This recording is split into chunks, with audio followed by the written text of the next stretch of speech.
हिंदवी स्वराज्याचे सरसंस्थापक छत्रपती शिवरायांना मानाचा मुजरा करतो। भारतीय राज्यघटनेचे शिल्पकार भारतरत्न डॉक्टर बाबासाहेब आंबेडकर यांना मानवंदना अर्पित करतो।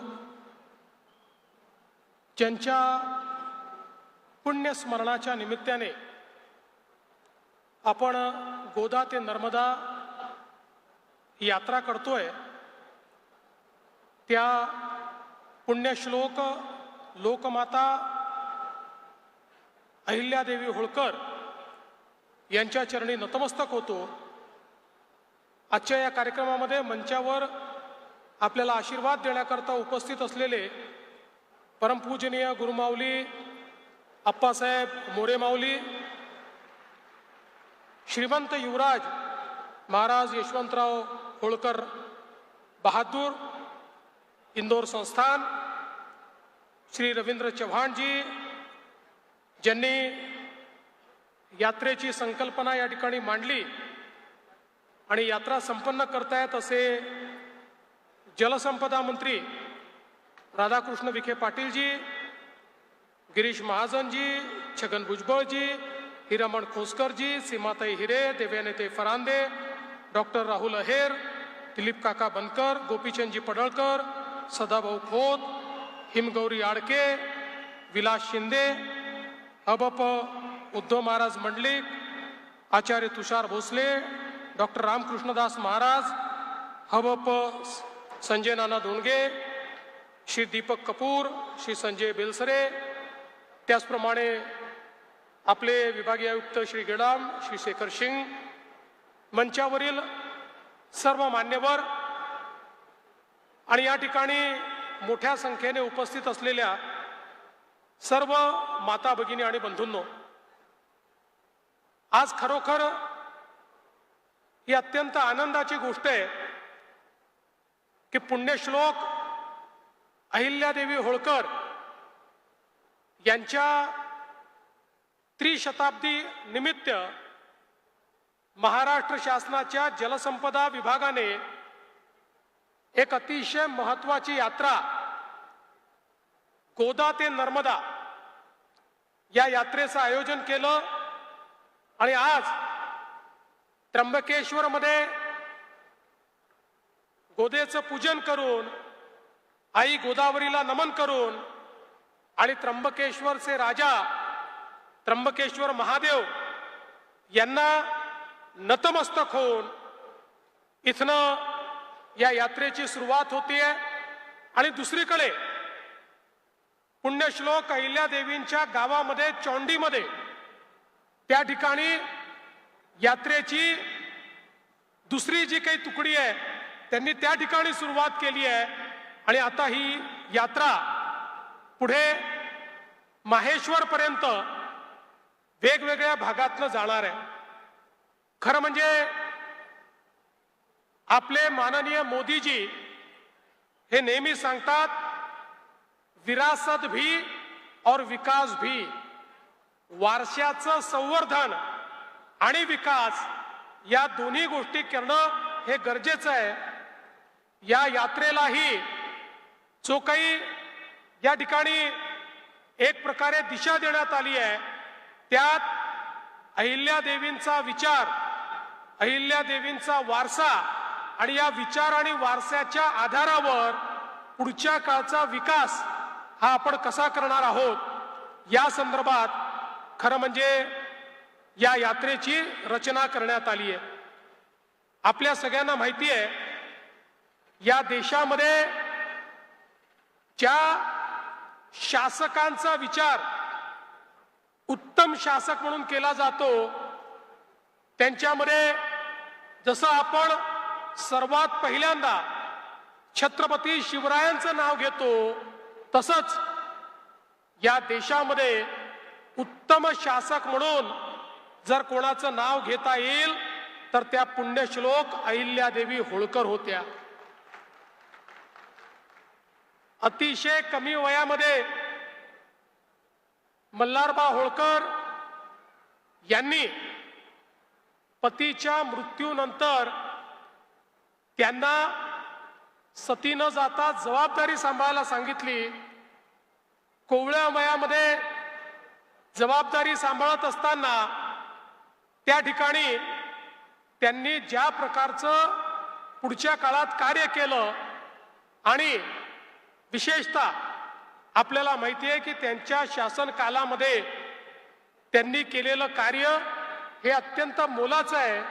कारण मोगलाच्या आक्रमणातनी आमच्या हिंदू धर्माची जी मानकं होती ते त्र्यंबकेश्वर असो की त्या ठिकाणी सोमनाथ असो, ते रामेश्वर असो की काशी विश्वनाथ असो, प्रत्येक मंदिर तोडण्याचं काम, प्रत्येक आराध्य दैवताला खंडित करण्याचं काम हे मुघलांनी केलं। त्या मुघलांच्या नाकावर टिचून आणि त्यांच्या छातीवर पाय देऊन पुण्यश्लोक अहिल्या देवीने या सगळ्या मंदिरांचं पुनर्निर्माण त्या ठिकाणी करून दाखवलं। आणि एवढंच नाही तर मंदिर असतील, घाट असतील, बारव असतील, या सगळ्याचा निर्माण करताना त्याच्या मागे आध्यात्मिक भाव तर होताच, पण मगाशी जसं युवराजांनी सांगितलं की या ठिकाणी जलसंधारण, कुठल्याही भागात दुष्काळ पडू नये या दृष्टीनं त्यांनी केलेलं कार्य, आजही त्यांनी तयार केलेले बारव हे अतिशय उत्तम आणि सुस्थितीत आहे आणि त्याचं संवर्धन करण्याचा निर्णय हा महाराष्ट्र सरकारने घेतलेला आहे। आपल्या नाशिक जिल्ह्यातही त्यांनी तयार केलेल्या विहिरी, बारव हे आपल्याला पाहायला मिळतात, तलाव आपल्याला पाहायला मिळतात। जलसंधारणाच्या क्षेत्रामध्ये पुण्यश्लोक अहिल्या देवींनी केलेलं कार्य हे अत्यंत महत्त्वपूर्ण आहे। माहेश्वरला नर्मदा नदी प्रदूषित होऊ नये म्हणून नर्मदेचं एक धारा वेगळी काढली आणि सगळ्या नागरिकांना सांगितलं ही तुमच्याकरता धारा आहे, तुम्हाला नित्यकर्म किंवा इतर गोष्टींकरता जे पाणी वापरावं लागतं ते या धारेतनं तुम्ही वापरायचं, मुख्य धारेमध्ये कुठलंही प्रदूषण करू नये अशा पद्धतीचा आदेश हा पुण्यश्लोक अहिल्या मातांनी काढला। आणि म्हणूनच आपल्या नद्यांचं महत्त्व, गंगा गोदावरीचं महत्त्व, यमुनेचं नर्मदेचं महत्त्व जाणणाऱ्या पुण्यश्लोक अहिल्या देवी होत्या।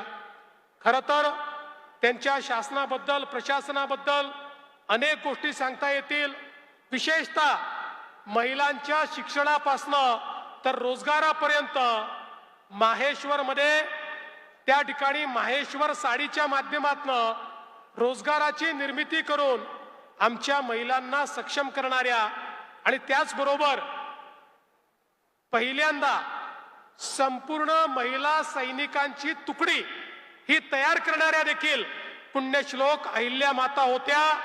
आमच्या गरीब वनवासी आदिवासींना मुख्य धारेमध्ये आणणाऱ्या देखील पुण्यश्लोक अहिल्या देवी होत्या।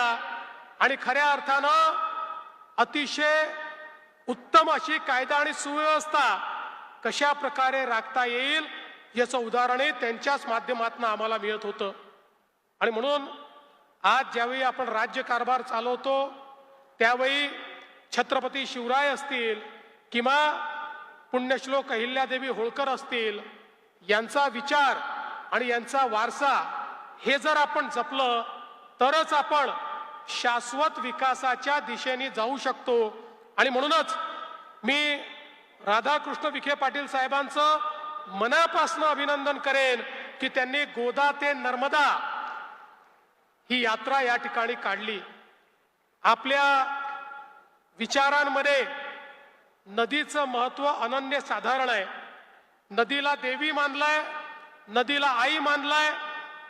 आपल्याला माहिती आहे ऋग्वेदामध्ये नदी स्तुती सूक्त आहे, ज्या सूक्तामध्ये आमचे ऋषीमुनी हे नदीशी चर्चा करतायत, नदीशी बोलतायत आणि त्यातनं नदीचं पावित्र्य काय आहे, नदीचं महात्म्य काय आहे, आईप्रमाणे नदी आम्हाला कसं जीवन देते, ईश्वराप्रमाणे नदी कसं आमचं पालन पोषण करते, या सहित आपल्या देशातल्या प्रमुख नद्या, त्यांची भौगोलिक परिस्थिती, या सगळ्या गोष्टी आपल्याला नदीस्तुती सूक्तामध्ये त्या ठिकाणी पाहायला मिळतात आणि आपल्या संपूर्ण वेद संस्कृतीमध्ये नदीला अनन्यसाधारण महत्त्व दिलेलं आहे.